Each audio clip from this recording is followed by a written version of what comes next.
The Friend of the University Award is given to one individual each year who supports the university and is closely associated with the mission, purpose, plans, and programs of Southeast. This year's recipient has devoted himself as a servant to the university. Tonight we honor Donald L. Dickerson as the 2007 Friend of the University. I was born in Jackson, Missouri, here in Cape Girardeau County, December 4, 1931. And I pretty much grew up in that area and on a farm that my grandfather owned. Went to Jackson High School, graduated there in 1950, and decided instead of going to Detroit and finding a job that I would go to college. In the early days at Southeast, Dickerson did whatever it took to get to class. I guess the first semester or two, I hitchhiked back from Jackson over here to Cape. It was a different time. You'd be amazed how many people would stop and pick you up. And I'd go down to Capitol Park and hitchhike to Jackson, and then I'd go down to the old food place there in Jackson of a morning, and I'd get down there and there'd be all kinds of people on the way to Cape. Stop there and you can get a ride. I don't think I ever failed to get a ride. In order to pay for his education, Dickerson took it upon himself to learn a new trade, music. In those days, you took senior pilgrimages, as high school seniors to help you see the world. And you saved money all year for them, so we did ours. We had a scene around a campfire. We needed somebody to play the guitar so we could sing a Western song. And so I asked my mom if she'd teach me, and she taught me 3 chords. And so I played that, and then after that was over, I really liked it. I mean, I'd always loved to sing. We were down-home pickers is what we kind of were in the country in those days. And I got to liking it and practiced like heck for about 6 months and played my first dance job with a 3-piece country band. Now, I don't think any of the major guitar players were very concerned about me, but it was good enough that I found it beat frying hamburgers and it beat laying pot pine for the city. The late nights would soon pay off as Dickerson began to realize how important his Southeast education would be. When I first came over here in 1950, I think we had about 1,400 students. And most of the time that I was here during those years, I don't think it ever got more than about 1,800. And so you got small classes, had a lot of individual help. I learned a lot from the extracurricular things that I was into.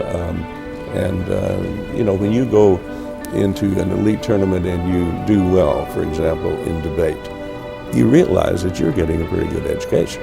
And when I got to law school, surprisingly, I was never a great grade maker, but I found out that I could compete. After graduating from Southeast, Dickerson enlisted in the military and proudly served our country during the Korean War. I didn't go to law school until after I was in service during the Korean conflict.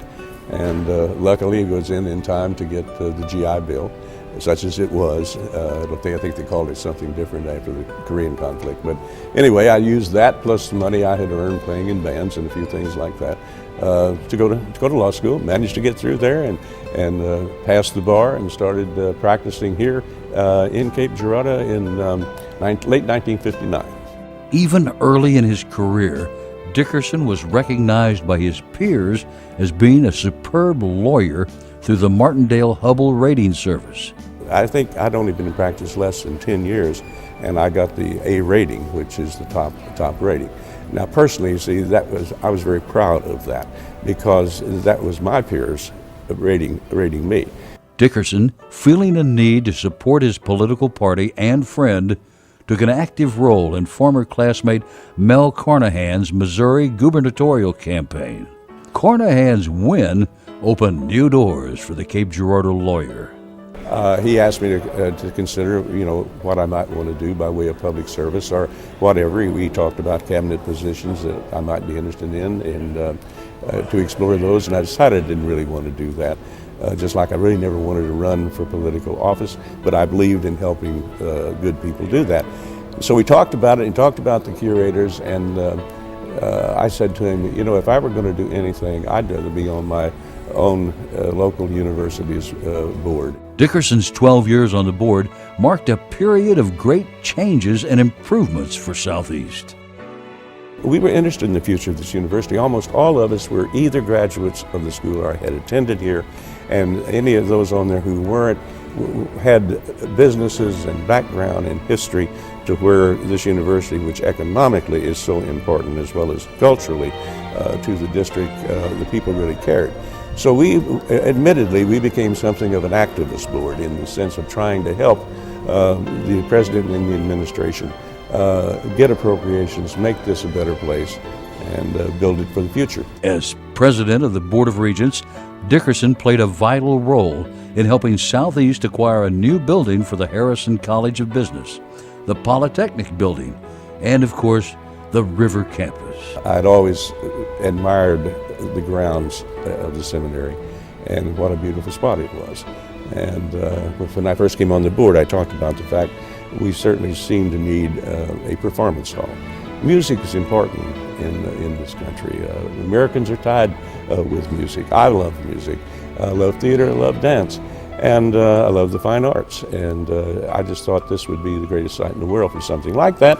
And we had found that we could, if we all put our heads together and everybody worked, worked hard, you could get it done.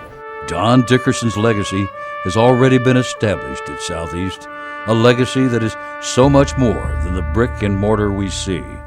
It is a legacy that will live forever in the lives of Southeast students. Dickerson is truly a great friend of the university. You remember? Curtain up, light the lights. We got nothing to hit but the heights. Starting here, starting now, everything's coming up roses for you and for me. Ladies and gentlemen, Donald Dickerson.